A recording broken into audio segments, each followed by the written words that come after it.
Welcome to Unfuck Your Brain. I'm your host, Cara Lowenthal, Master Certified Coach and founder of the School of New Feminist Thought. I'm here to help you turn down your anxiety, turn up your confidence, and create a life on your own terms, one that you're truly excited to live. Let's go. Hello, my friends, my chickens, my students, my listeners, my clients, all of you, everybody listening. So I do quite a few interviews on other people's podcasts, of course, and, normally they're fine and you can listen to them if you happen to listen to those other podcasts. But once in a while, I do one that I just think is so valuable and such a kind of addition to what I normally talk about that I really want to share it with you all. Often when I go on another podcast, they don't know about thought work and I'm just kind of going over the basics and y'all know the basics. But sometimes I have a conversation like I had on the Hack Your Time podcast with my friend and former coach, Vikki, and it's such a good, deep conversation that takes our concepts to another level with a topic that I haven't explored in that way on this podcast. And so then I really want to share it with you. So that's what this episode is. It's a conversation I had on the Hack Your Time podcast. And we get really deep into thought patterns around time and time usage and productivity and the Industrial Revolution and capitalism and patriarchy and how we think about time and how that changes when we are a solopreneur or an employee or an employer or a business owner or just a person in the world outside of those identities. So it's just a really rich, juicy conversation. I'm really excited for all of you to hear it because time management, quote unquote, is something we all need to think about one way or the other. How we're using our time, how do you do that intentionally, what kinds of thoughts and values are shaping that we may not even be aware of. So I can't wait for you to hear this conversation. I think it is so valuable, and I'm so glad that Vikki was willing for me to share it here as well. Hello, lovely people. I am so excited today. I have lined up an absolute treat for you. Cara Lowenthal is on the podcast, and she is a feminist coach, but more than that, I think one of the pioneers in feminist coaching. She's definitely a role model of mine and also a former client, as I was lucky enough to work with her one-on-one, which don't email and ask if I do that. I don't. Very rare occasions, like a DM from Cara. And also actually you want me to do some workshops for your team as well. And I coach someone on your team, which we can chat a bit about as well. So welcome. Hi. Thank you. I'm going to actually require everyone to refer to me as an absolute treat from now on. I'm going to tell my partner that's how I'd like to be addressed. I think so. Yeah. Amazing. So I thought we'd kick off actually maybe and speak with some of the themes that we both see and experience around time and women before we delve into like our experience together. And so I'd love to start by asking you, obviously my listeners know what I speak about all the time. In fact, I even remember you created a post on Facebook that was like, what are some of the things that people try and tell women how to do? And I commented time, and then you broke it down like, yes, but how to spend their work time, how to spend their mornings, how to, show up in a relationship, how to show up in relationships with siblings and kids and parents and all of this stuff. And so I think that's really interesting as well. It's like an area of our lives, whereas women, other people have a lot of opinions about how we should be spending it. Yeah. So for people who aren't familiar with me, I'm the host of the Unfuck Your Brain podcast, and I teach sort of women how to become aware of how society has impacted their thinking and how to change that thinking. So, if you're listening to this podcast, you listen to a lot of mindset and thought work coaching in general. And my work is really about adding the lens of gender-based socialization to that coaching conversation, not just gender-based. I'm an intersectional feminist coach, so I also talk about the impacts of white supremacy on your minds, on your thought process, of fat phobia, of ableism, of all the different kind of oppressive structures we live in. And so I think, when it comes to time, there's certain areas where I think women are getting most of the socialization. And then there's some areas where I think we're getting like, everybody's getting some bad capitalist socialization. And then women and other marginalized people are getting like specific additional, it's like scoops, like it's another scoop of ice cream, but it's not ice cream because it's not delicious, like another scoop of terribleness on top of that. So we're all getting socialized around how we should be spending our time and the morality, the moral value that's associated and kind of layered on different ways of spending your time and what you're supposed to be doing with your time. And then women are getting socialized particularly hard around this. And I think that's because one of the kind of core principles of what I teach is that women are socialized to believe that their value lies essentially in being of service to other people. And like, it's like a utilitarian value. They're not socialized to believe they have value just for existing. It's what do you do with your body or your emotions or your brain for other people? And so obviously that is going to really impact how you think about time and how you spend your time. If your unconscious core belief is that you're only allowed to exist if you are doing something for somebody else. Right. Like we are here to serve others. And therefore, when we are not serving others, we are doing something wrong, which is where I think so much guilt comes in. I can tell you from coaching my own clients that time guilt is so prevalent. And it's not like exclusive. It's not like, oh, I feel guilty if I'm working that I'm away from my kids. I also feel guilty with my kids that I'm away from working. Of course, yeah. Let alone the double bind. Whatever you're doing, you feel like you should be doing that, but also something else at the same time. So you can never be present with wherever you are. Right, exactly. And I think that lack of ability to be present is also something that we're like, well, that's my fault. I can't be present. And let me use. If I just meditate and had the perfect morning routine, then I would be present all day long. Right. And my new favorite one that I've seen come up so much recently on social media is, oh, the answer to 99.99% of your problems is actually just waking up an hour earlier. What do you think about that? I've, against my own will, become a morning person lately, and it is helpful, but I don't think it's the answer to structural, sexism and racism. Yes, thank you. Thanks for clarifying that. I also think one of the fundamental issues around time for women and marginalized people is we were just never considered when the existing time culture was created. We weren't considered when the existing structures around how we work were created. We weren't there's just zero consideration for us in that arena. And as women are, the largest growth area in terms of the workforce, how we've been taught to do that is to push forward and be willing to work twice as hard as anyone else. And obviously the response of that, I think the burnout is not just a result of working longer and harder and pushing ourselves and the stress, but really working in a way that's not at all in tune with how we should work. Like we're disconnected from ourselves. Yeah. The sort of 9 to 5, white collar worker, workday was designed for a heterosexual man who was married and had a wife at home who was taking care of everything else in his life. Mm-hmm.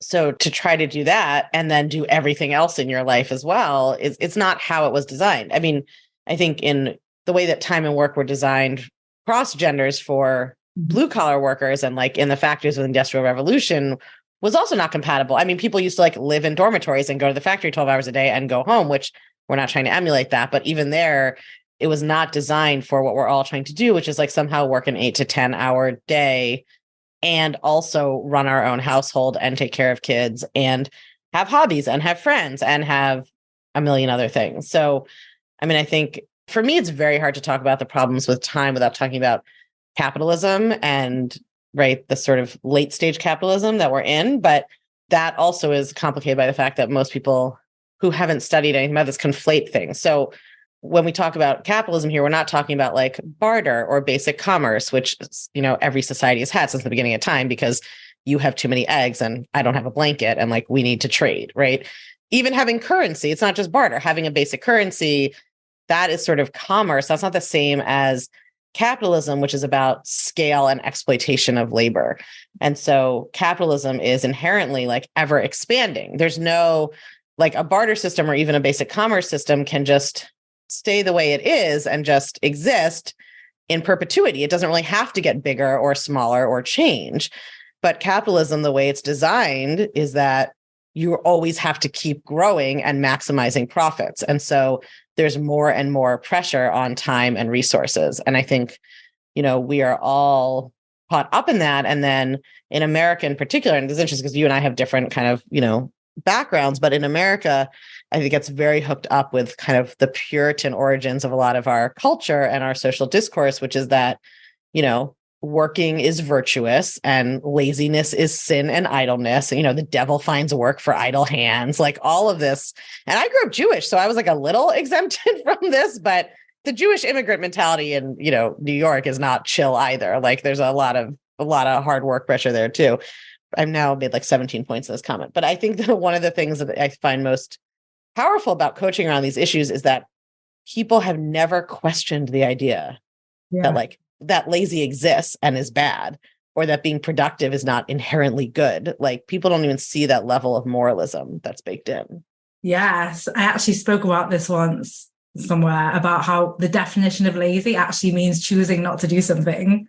So why is that bad? Like it's just right. Not do something. And also whenever you do one thing, you're choosing not to do another thing. So 100%. I think people's definition of lazy is rest. It's just like, if I am not actively doing a thing and resting doesn't count, then I'm being lazy. And everybody will say they believe it's important to rest, but then just in any specific instance of it, they are uncomfortable doing it. Yeah. It's just like people are always like, yeah, I'm willing to feel all my negative emotions. And then with any specific emotion you're coaching them, they're like, no, I don't want to feel this one. I meant theoretically, I'd be willing to feel some other negative emotion.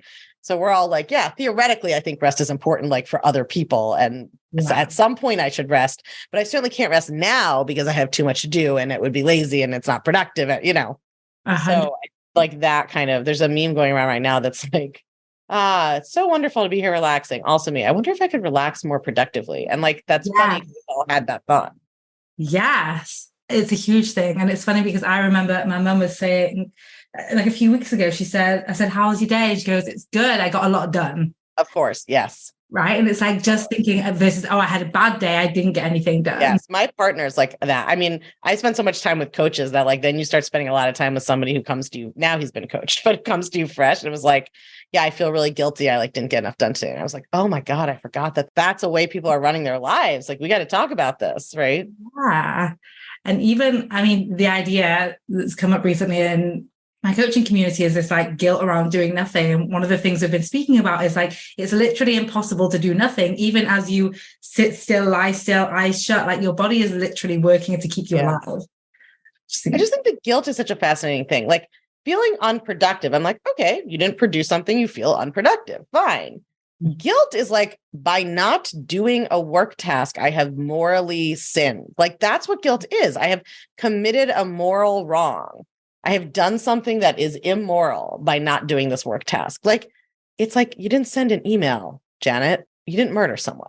And I'm not making light of that concern. We all have that thought process, but it's just interesting to break it down. Like really ask yourself, like, what does that mean? I'm saying that like not finishing that report by Thursday at 8 and doing it Friday at noon instead was immoral of me. Like I violated a moral precept. What? The 10 Commandments, I mean, I'm not particularly religious. It's not like the 10 Commandments are the be all end all, but one of the 10 Commandments wasn't like, you must finish your work projects on time. Like, why is that? It's like, don't kill, don't steal. Don't respond to email.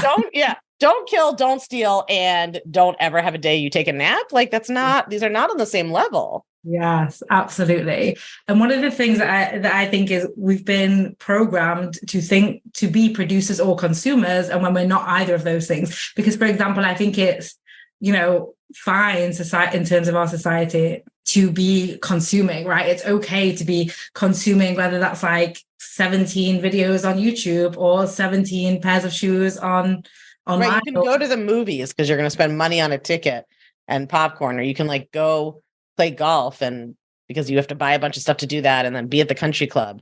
But just sitting on your couch that's lazy. Yes. And that's the problem because so if you think about it, like who would benefit most from that narrative? Not right. What does capitalism need? Consumers and producers. Those are the two identities you can have. And all of us are both of them at different times. Yes. Yeah. And the way that rest gets like commodified in the sense that it like relaxation gets associated with things that cost money. Right. You need to go on a vacation and pay for a hotel and pay for restaurants. You need to do a leisure activity where you have to buy a bunch of things to do it.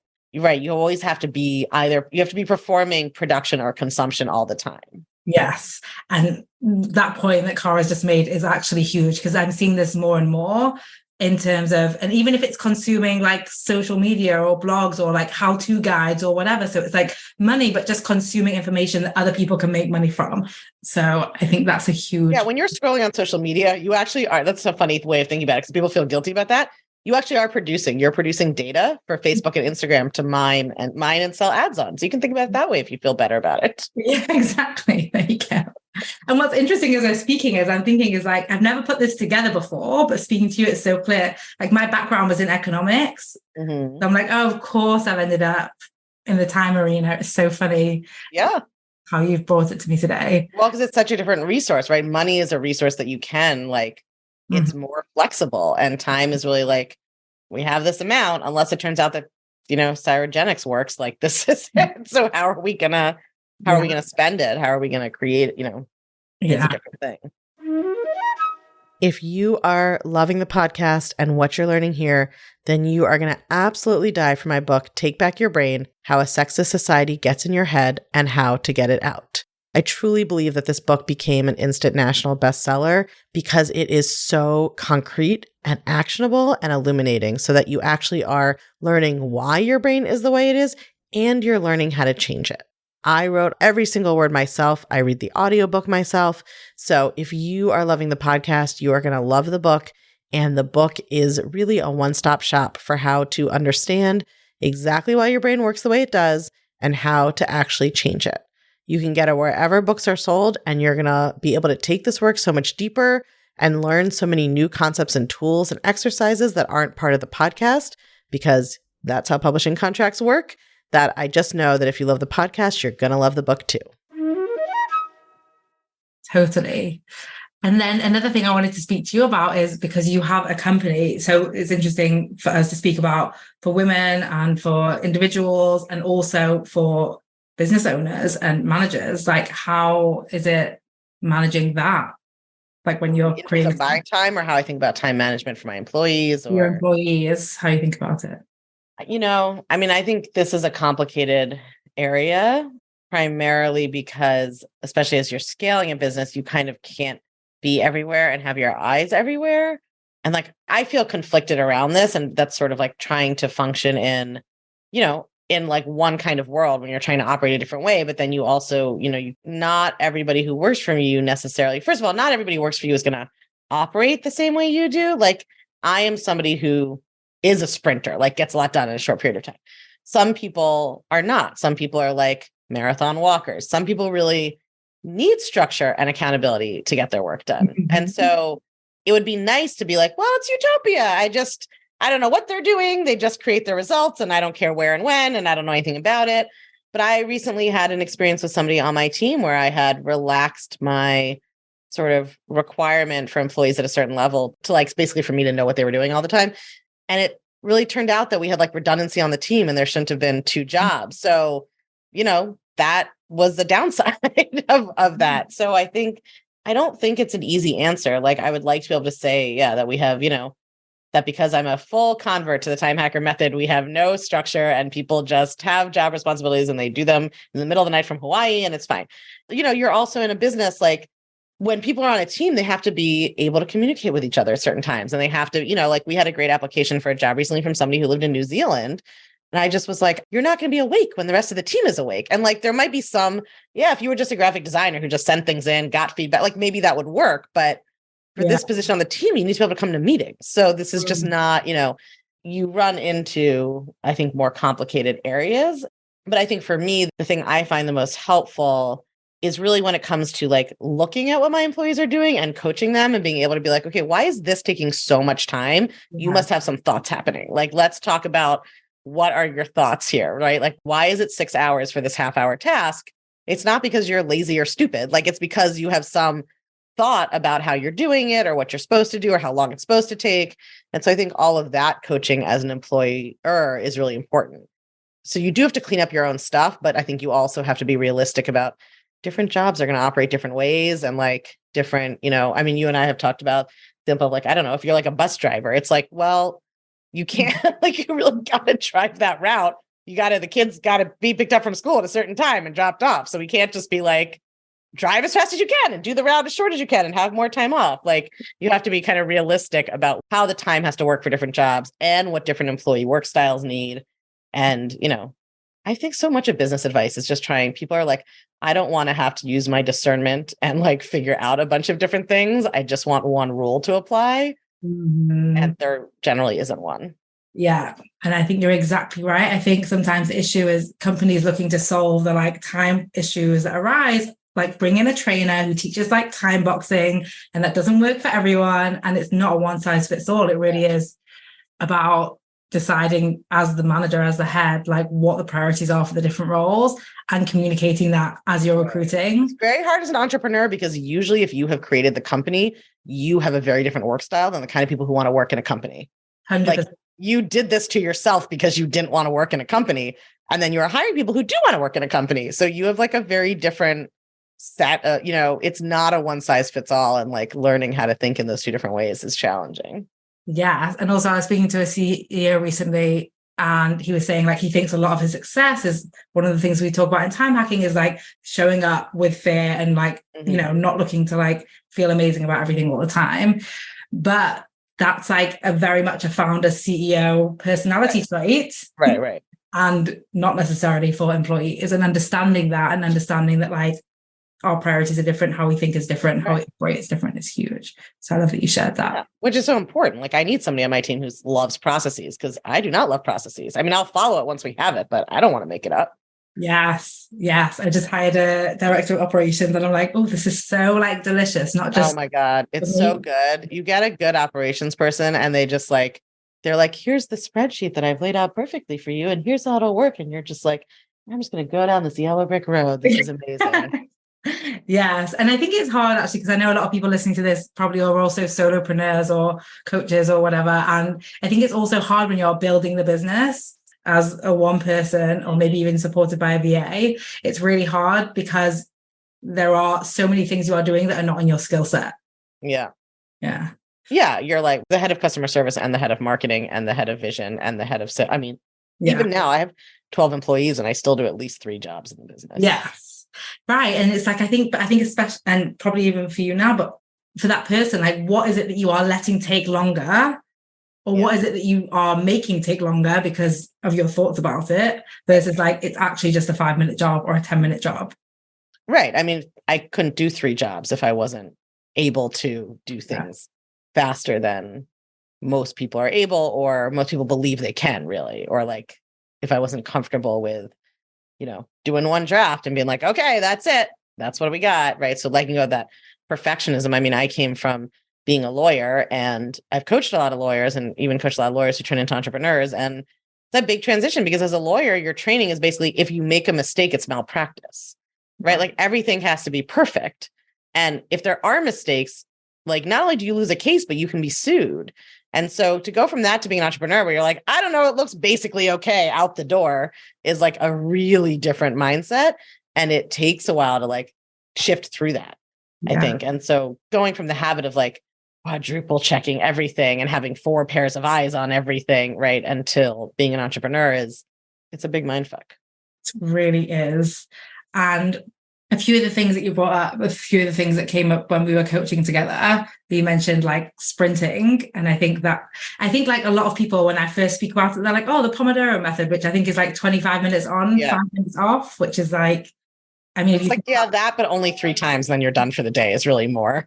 It's like that, except like switch to 25 and 5 minutes ratio. So you're like resting a lot more than you are performing. Yeah. And I think that's it. If you want to perform at a higher level, like rest is part of that.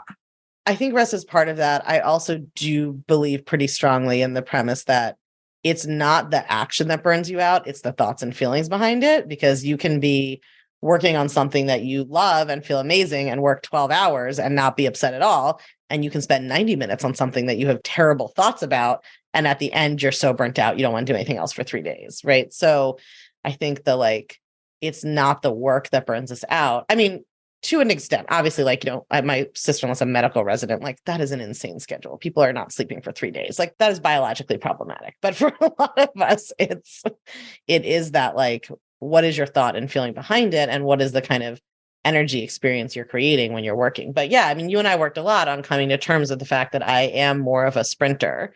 And I mean, that I had known about myself, but I still had a lot of, because I think our productivity and worth are so tied up together. I think my real problem was not that I wasn't willing to admit I was a sprinter, but that I had a lot of thoughts about how I needed to be working the exact same number of hours as my employees, which is also hilarious because there are weeks that I work way more than them. And then there's weeks I work way less than, they generally don't work on the weekends. I often work on the weekends. And sometimes that's because I'm working 7 days in a row for that week, or sometimes it's because I took Wednesday off or whatever. But I think that for me was like, especially coming from like a social justice background, I think that was challenging for me. And the work we did on that helped a lot. And then going through this, I've been going through the entrepreneurial organization process, EOS, which is like just a certain way of running your business. But like doing our kind of org chart the way that they suggest it, which really lets you see what each role is responsible for, and being like, oh, I'm actually the CEO. I'm also the director of sales and marketing. I'm also the copywriter, weirdly still. And I'm also like doing the kind of strategic vision for my main program still, like, and some of this we're now hiring to fill, but sort of seeing all that and being like, okay, so maybe my thoughts that I'm lazy are not accurate. Like that might be wrong. But it took like 10 years to work on that for that sort of laziness programming. Mm-hmm. Yeah. I think it's such a like deconditioning and deep learning, and it still shows up for me. Even this week, I had some sad news, and I was like, okay, well, it's Monday, my friend's visiting, so I'm going to be with her, and then I work Tuesday, Wednesday, Thursday, and then so I'll deal with it Friday, and then by Thursday at like 5 p.m. I was on with my coach, and I was just like, my brain is frazzled, my body is fried. Like I just I'm obviously going to close my whole business. Like I can't do this. That's whenever you go straight to like, well, that was a good run, time to wrap it up. You're like, oh, I might not be thinking clearly right now. Right. And share that with everyone listening, because I do think sometimes like our perfectionist brain sneaks in and is like, and then I will get to a place where I never confront this like laziness method or this fear of like taking time off, or this idea that like work is more important than I am. And it's like, it's going to creep in different ways, and your brain is going to very cleverly justify it. And sometimes you won't realize till right at the end, like me this week. And that's also okay. Like we don't have to get to this place of like, I'm always on it. I'm always clear. I'm always resting when I say socialization. You can't you can't get rid of all your socialization. That also teaches you not to pee in the street. Like we're going to keep a lot of what society has taught us. We're just trying to undo the most obvious damaging ones. So I think it's also like, yeah, listen, you can if you want. I live in New York. I see people pee in the street all the time. But, in general, it seems like communicable diseases went down when we stopped using the street as a toilet. So I think that's a good thing. I think it's also like learning to work with I hate being this person, but I have to say that I don't have any kind of diagnosis and don't self-diagnose myself, but it's always been clear to me I've got like some kind of inconsistent dopamine regulation happening. And I hate so much that this works so well, taking cold showers in the morning. And I like actually have really noticed I'm not a whole different person, but like the amount of times that I like need to sit down and do something and my brain just goes, peace out, I'm out. You figure this out. I don't know. I'm on vacation. Never mind. Has really gone down. I mean, I think the way this relates is like, A, like obviously not everything is thought work, but also B, the way that the sort of toxic productivity capitalism programming impacts us is that it takes one specific type of, I have actually met like one person in my life who could just go into office at 9, start type away straight till 5, and then go home. It was like a guy that I was a fellow with at the Center for Reproductive Rights like 15 years ago. If he's listening to this, he'll recognize himself. I'm like, that's the only person I've ever met who could do that. But like most of our beliefs about what we should be able to do are based on that, which most people, and especially if you're an entrepreneur, that's probably not you. That's probably not how your brain works, or you wouldn't be attracted to this kind of job and lifestyle. So I think that like we do have different types of brains. Our brains work different ways. And, some of it is mindset work. Some of it may be other techniques or other tools you need. But all of that is easier if you are not believing like, well, this is the way it's supposed to be. And I'm over here. And my goal is to get closer to the way I'm supposed to be. Yeah. Right? It's like you have this default idea and then you're trying to get to be like that, as opposed to, well, what if there's like 10,000 ways to be and do this? Yeah. Where am I in the big scatter graph of how people handle their time and their work? Yes, yeah, absolutely. One of the things that often when people first join time hackers, they say is like, I'm here to like make my perfect plan and follow it. Like, where's the Oh video God. on the plan? And I'm like, welcome to where we don't teach planning. And they're like, what? Like the freak out. It's like, Right. you have They people think they like, finally got the plan. Yeah. yeah, they're like, this is going to be the plan. You're going to tell me how Right. to live. And I'm like, or how to work, or how to operate, or how to use my time. I'm like, that's not No. what we do here. Yeah. Yeah. Has that ever worked for you before? And Right. I think that's But it. it's like diets, right? People always want the diet that's finally going to work, just like they always want the planning or the time management system that's finally going to force their like human organic matter to be a robot. 100%. I always speak about the time industry following the diet industry. Yeah. Like 10,000 plans and none of them work. They just get you, Right. like they work for like a day and then they're unsustainable. And then you jump to the Right. next one and the next one. And you end up in more chaos, in, Right. getting less done, further away from Right. Feeling worse about yourself, blaming yourself for the failure. And then like, let me just try the 45th one. Maybe that'll work.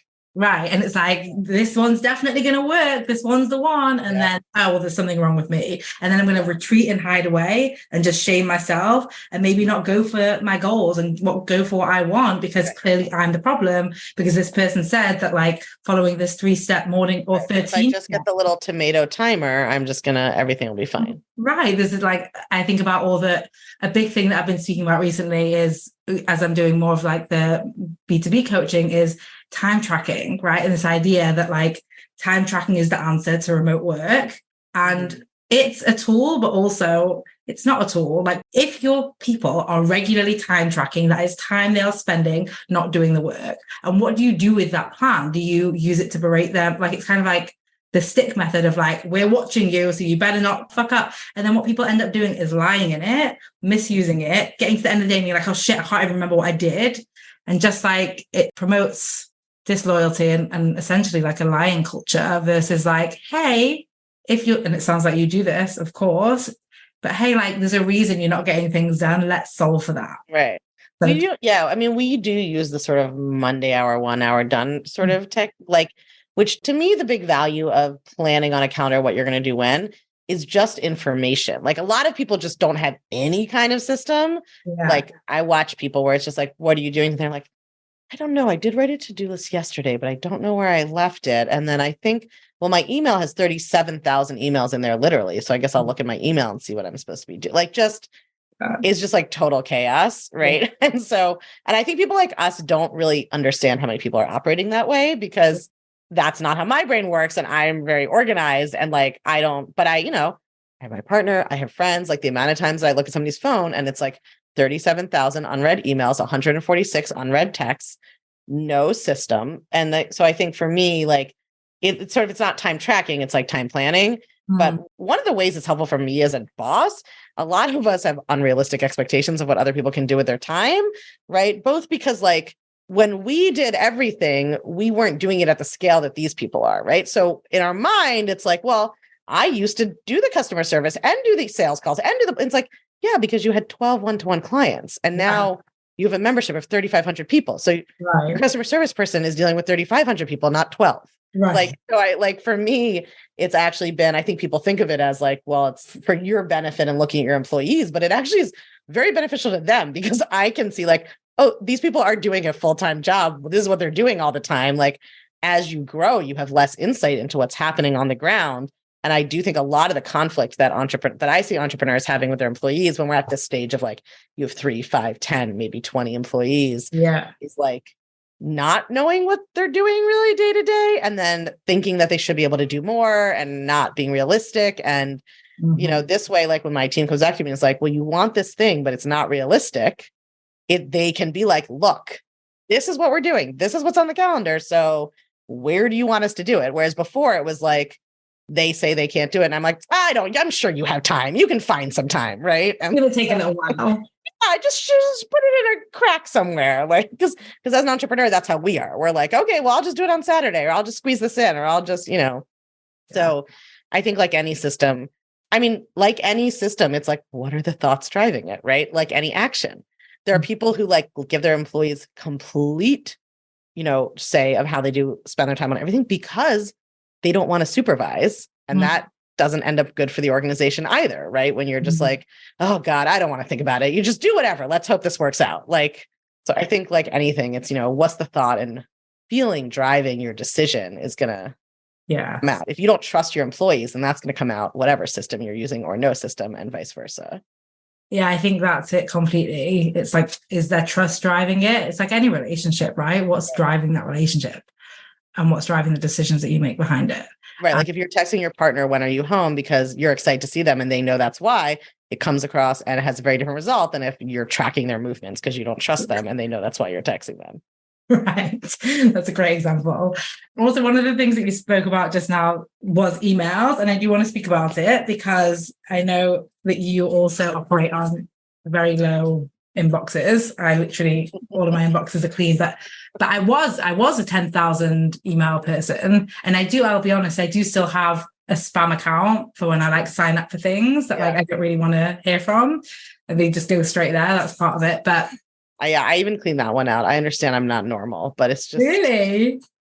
And have you always been like that, or that's like a skill you developed?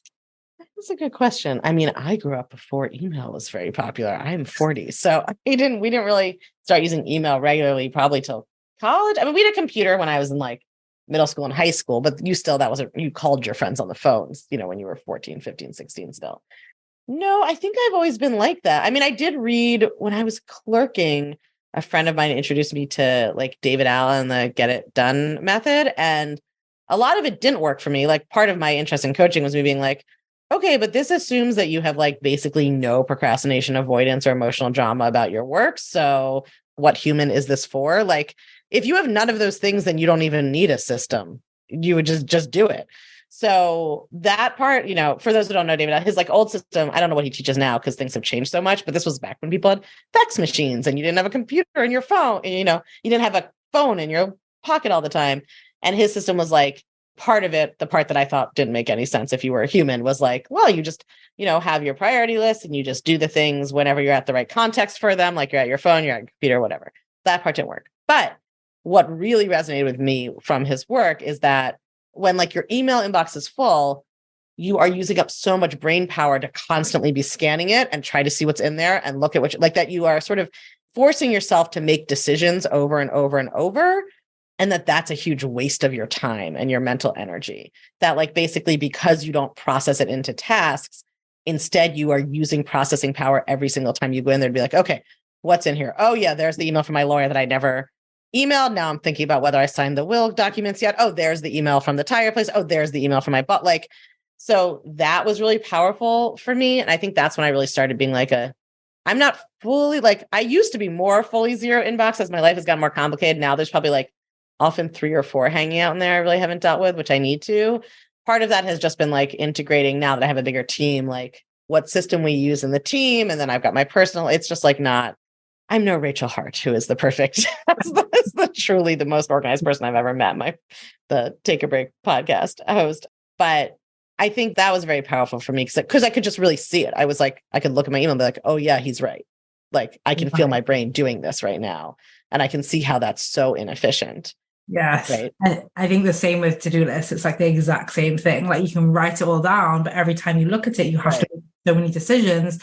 And if you have something on there that you don't really want to do, like great, there's everything else that you can do instead. Well, right. That's why I was like, that part of the system doesn't make any sense. So what I teach like in the clutch is a combination of his system, the calendaring system, but with a healthy dose of like, this is not a thing to use to beat yourself up. So the point of the system is not to use it to police and berate yourself, right? And if it doesn't work for you, mess around with it. Like when I first started teaching this, even before, I worked with you, like I already was teaching, like put a bunch of buffer blocks on there, move things around. Like I used to work with first year legal associates who literally didn't know what their job was going to be the next day because their whole job was to jump to whenever a partner needed something.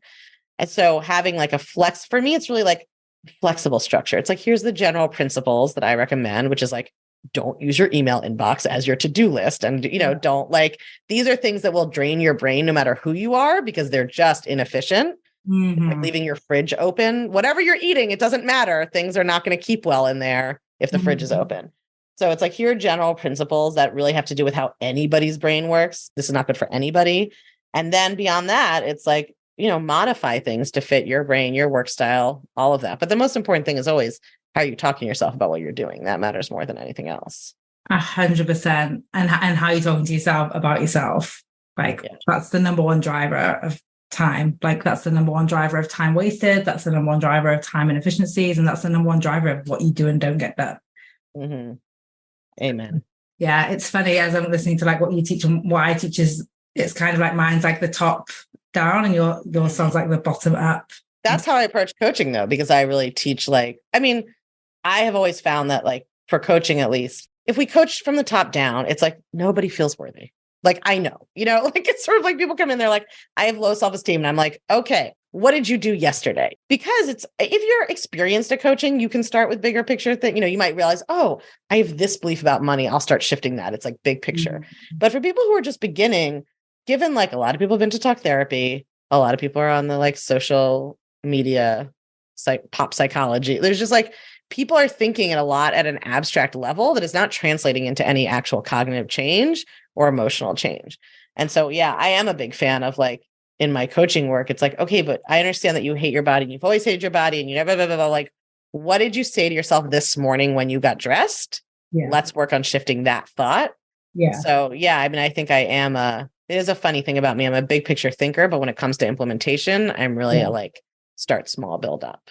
Yeah. I work with a lot of perfectionists who are okay, I made my perfect plan. And I'm how about that thing you've been putting off for 6 months? Let's just commit to doing 4 minutes of it today. Right. Well, that's actually more similar to what I do, actually. It's more what are the 3 things that are going to make this week a successful week? And let's start there. And that's how you measure it instead of this is how I'm going to do it. It's what are the outcomes you want to create? And let's just focus on that. And then it gives the flexibility to be actually, I'm going to take Thursday off, or actually I've got a doctor's appointment on Wednesday and it doesn't matter that I'm not doing something that day full time. It may depend a lot on who your clients are, but I think for my clients, because they're such perfectionists, a lot of what happens, a calendar is actually, they have the most mental breakdowns about the calendar. Yeah. And it's not because the calendar's bad. It's because they're living in complete denial. Yeah. How much they can get done and when. Exactly. And they actually need to have that come to reality moment of okay, so just be clear, what I'm telling myself I should do would require 72 hours in a 24-hour period. So something has to give. There's so much. It's sort of people think the calendar is the answer. The calendar is the 4% at the end when you have done all the emotional work. Yeah. That is just a tool. And then you can adapt it. Do you really want to use your calendar? You want to use it somewhat? You want to move things around? Whatever. I move shit around on my calendar. So it's not I put it on. I put it on to be realistic with myself about okay, well, you said you had these 5 priorities for the week or 3, whatever. Yes. You have 12 meetings and 4 podcast interviews. Where's that going? Yes. That sort of denial and time blindness, which can also be can be a neurodivergence issue, but also can just be kind of a perfectionist delusional issue. Absolutely. I even remember before I was even coaching around time, a lot of things I was coaching on were about time, but I didn't know it. This was going to be my work in the world. But I just remember coaching someone who was convinced that they had to get 20 things done in a day and wouldn't let go of this idea. Random number. I know. And it was how's that going for you? Because what happens is you have 20 things on Monday, you get maybe 3 things done. And then suddenly on Tuesday, you've got 37 things. And then how are you counting things? Is the task send the email? Is the task draft the email? Think about the email. It's so arbitrary. Yeah. People get we just put our worth on that number. I just coached somebody yesterday in my advanced certification in feminist coaching about, she was it's okay to charge 200, but even 210 is dangerous. It was just yes. And she was and I think that feeling means 200 is right. And I was no, that feeling means that you've attached your safety psychologically, arbitrarily to $200. And the same thing of well, if I do the 20, that's how we're all looking for ways to judge and evaluate whether we're okay or not. Right. So if I hit the number on the scale, or I do the 20 things, or I finish my to-do list, even though I made my to-do list completely delusional or whatever, then that's how I know if I'm okay today. Am I allowed to go to sleep not hating myself today? Or do I have to feel bad about myself? We have all these metrics for kind of evaluating whether we're up to snuff on a given day. 100%. And I think you're right. It's I think the reason why we love numbers is because numbers are known and they're measurable and we can measure ourselves against them. So we attach numbers safety to numbers in terms of our time, in terms of our to-do list, in terms of our finances, in terms of our weight, in terms of all of these things. like, it's a known variable, and and it's way scarier to be like, it's just there's unknown things happening, which is the reality of life. Yeah. Yeah. I'll just fight in the void. What else do we need to tell people? What else do we need to tell people? Is there anything else that, like, even you thought about coming on here? One of the fun things. We covered a lot. Yeah, we have covered a lot. But one of the fun things that came up actually when I was coaching you that I did want to share with people was about reading books and not having to like read them immediately. That's been a whole thing. That's been a thing for me for years. Yeah. That's sort of, I had this belief that like, if you're gonna, I will say, I still haven't read any books, but I just don't stress about it anymore. Just to be clear, people listening, I've read a lot of books in my life. My father was a rare book dealer and we didn't have a TV. So I read a lot growing up, but a lot of it was sort of, that's interesting. I hadn't made that connection, but I wonder if part of my resistance is like feeling like I was assigned a lot of books to read growing up. And so anyway, what had come up was that I remember having this at the beginning of my business where, I was like so overwhelmed by how many resources were out there for how to learn to do anything. And so I would just not take in any resources basically, because I was like, it's too much and overwhelming. At that stage of my business, I did actually need to learn some shit. And so I came up with the rule of like, you just find one thing you implement, that's fine. And then it had sort of, resurfaced when I was working with you. And we talked about that same thing of like, reading a book doesn't mean I'm now committing to implement this entire process and do everything in the book. And we worked through that. And I hadn't thought about that since then, but the upshot has not been that I read more books now. I mean, I read novels, I read fiction. I still don't read most of the business books I have or the coaching books I have or whatever, but I don't really stress about that anymore. I just have like decided I don't need to, and it's fine. And maybe someday I will, but I don't, I think I've been creating my own body of work. I mean, I got an education. I think it's important to learn about what you're doing, but at this stage, it's sort of like, well, I can work on the book I'm writing that comes out next year, or I can read somebody else's book. Yes. And that's, where I am. So I think this is just a good example of how you never know what the outcome of the coaching is going to be. Like you think you're coaching to one end and then it turns out to be totally different, but you needed that coaching to get you there. Absolutely. And one of my time hackers actually shared this recently, Kelly. It was amazing. And she said like she uses books like oracle cards. So you'll just like pick them up and be like, get what I need from it, instead of, again, how we've been taught we should read and what it should look like, versus like you literally, like, there are no fucking rules. You just get to use, like, everything is a tool for you. We're not a tool for our calendars. We're not a tool for our goals. They're all there for us. Same with books. It was coming from being an English major too, because I used to have to like close read texts and mark things up. And like the scholarship I was producing was like a close reading of, whereas especially with, let's be real, coaching and business books, even my book on some level, like a 30-pager would get the core ideas across, right? But you have to, I think my book is going to have a lot of like concrete exercises people can do. So let's say it could be 100 pages, but a lot of books that you read out there, it's like there's one idea that is useful. You could read the book proposal probably and you'd be fine, but it has to be 250 pages because that's what the publisher wants. And also, I will say, I also do sometimes like the repetitiveness of a book, because I feel like it can like make you really absorb it for sure when it's a really important, useful one. Which yours will be. Do you have the title already? Yes, it's called Take Back Your Brain. What? So good. How sexist thinking can trap you and how to break free. Oh my God, it's going to be so good. So if you are listening to this in May 20th. After May 21st, 2024, on or after, or the week. Actually, that's not true. If you're listening to this by January 2024, you should pre-order the book. Listening to it after May 21st, you can just order the book. Perfect. And pre-ordering the book is a time hack. So there you go. Yes. It'll save you. You won't have to take my whole coaching course. It's going to really much more condensed. Amazing. Cool. I think we've given everyone lots to think about. If I was listening to this podcast episode, I would probably re-listen. And if you usually listen to your podcast episodes on like a double speed, you might want to slow it down. Maybe should have said that at the start. But I do think this is an amazing episode for everyone to really listen to and take notes. And also, like we've just shared, maybe just think about like, what's the one thing that I want to take from it today, instead of like, I need to implement all these things and change everything all at once. So that's, I think, the perfect reminder for us all.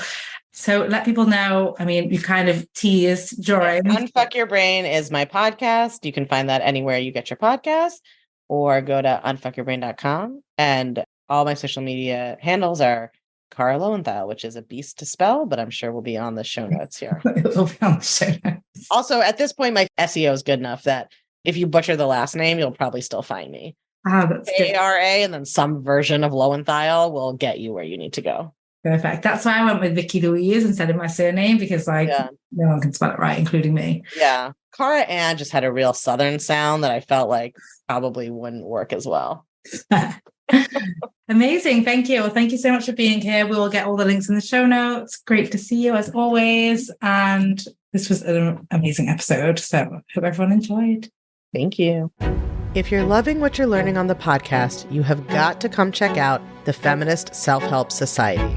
It's our newly revamped community and classroom where you get individual help to better apply these concepts to your life, along with a library of next-level, blow-your-mind coaching tools and concepts that I just can't fit in a podcast episode.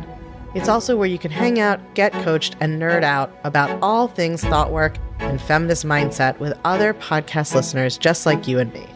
It's my favorite place on earth, and it will change your life, I guarantee it. Come join us at www.unfuckyourbrain.com/society. I can't wait to see you there.